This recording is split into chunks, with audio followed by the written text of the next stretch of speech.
You can have the money, money in the cars, cars in the clothes. Long story short, he owes me money. But we suppose his time is up. It was horrible. Ceasar Emanuel, the man behind the hit VH1 show Black Ink Crew, he's being told to pay his former employees or else.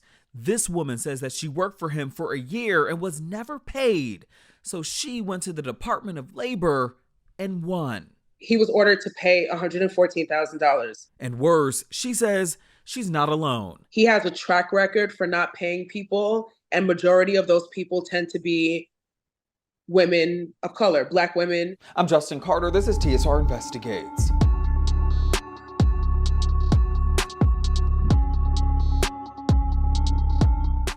No doubt there wouldn't be a Black Ink Crew without the owner and operator, Ceasar Emanuel. The show was a rousing success on VH1, featuring Black tattoo artists in the New York City area and beyond.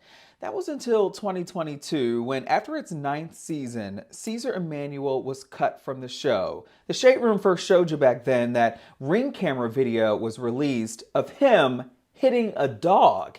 He kept his role as a producer on the show before it was ultimately canceled the following year.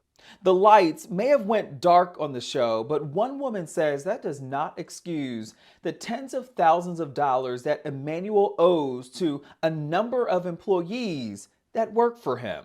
Did everything from social media to managerial duties to personal assistant duties. I mean, I was like doing everything. Venus Cuffs admits that she was young and eager at the time. This was back in 2016.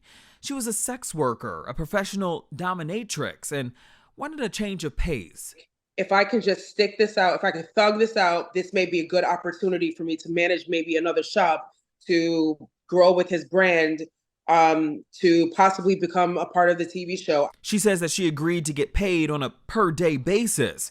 But as time went on, you are running your shop like a dictatorship. You are screaming and cursing at people. I've never been called a bitch by any of my bosses ever before, except for him.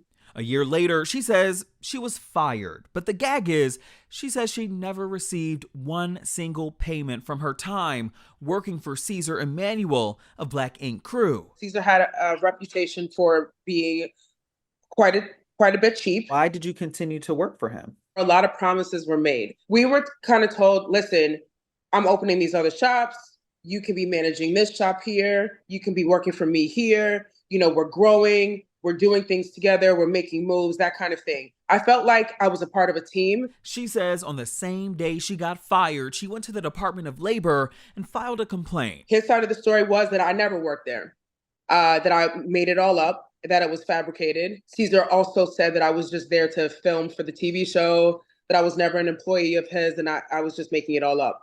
The New York State Department of Labor, though, wasn't buying it. The Shade Room, we obtained these court records. The labor commissioner found that Ceasar Emanuel, quote, failed to pay wages earned and failed to pay minimum wages, wages prescribed by law, which at the time was $9 per hour. It also goes on to say that Black Ink Crew violated Section 161, Article 5 of the New York labor law by failing to allow employees at least 24 consecutive hours of rest in any calendar week from March 15, 2016 to January 20th, 2017, and failed to provide employees at least 30 minutes off for meals when employees worked a shift of more than 6 hours. Not allowing people to take days off, not allowing people to have breaks. I saw with my own two eyes, like a tattoo artist try to take a day off from the shop and get fired. I had to prove every step of the way that what I was saying was the truth. I wasn't falsifying what I was saying. I wasn't lying about what I was saying. She says that she handed everything she could to the Labor Department, including proof that she worked during that period and text messages that she sent to Black Ink Crew managers.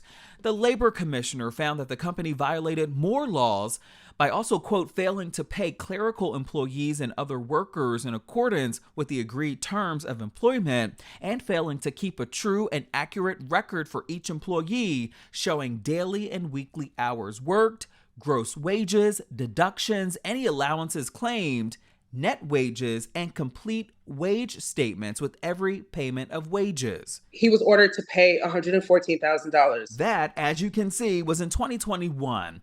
Now we're 4 years later, and Cuff says that she still hasn't been paid the total wages, interest, liquidated damages, and civil penalties owed to her in the amount of $114,172.40. The $114,000 was turned into an actual judgment by the Supreme Court of New York.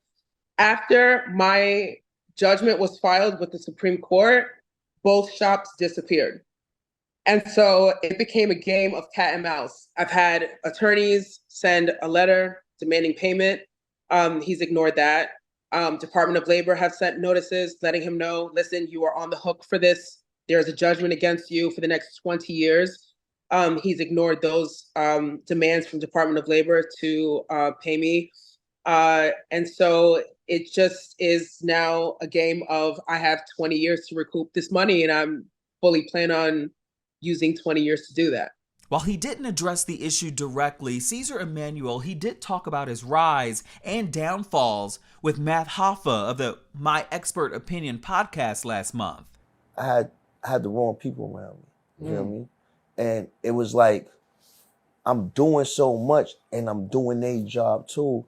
And it's not no excuse because you got to pay the cost to be the boss. But when you insulate yourself with the right team, like that don't happen. When you live a certain way and you treat people a certain way and you do things a certain way, sometimes things catch up with you. Maybe it's time to actually change and be a better person.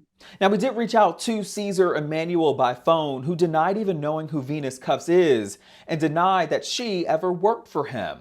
We even sent him those court records, and he did not immediately respond to our request, our inquiry for a comment. Cuff says, though, there's no ill will against him. She just wants her money and also wants to encourage any other former employee to step up and file a complaint if they, too, have been shorted by him. Now, if this situation ever happens to you in any capacity, you're urged to contact your state Department of Labor. For New York City, that number is 1-888-469-7365. For TSR Investigates, I'm Justin Carter.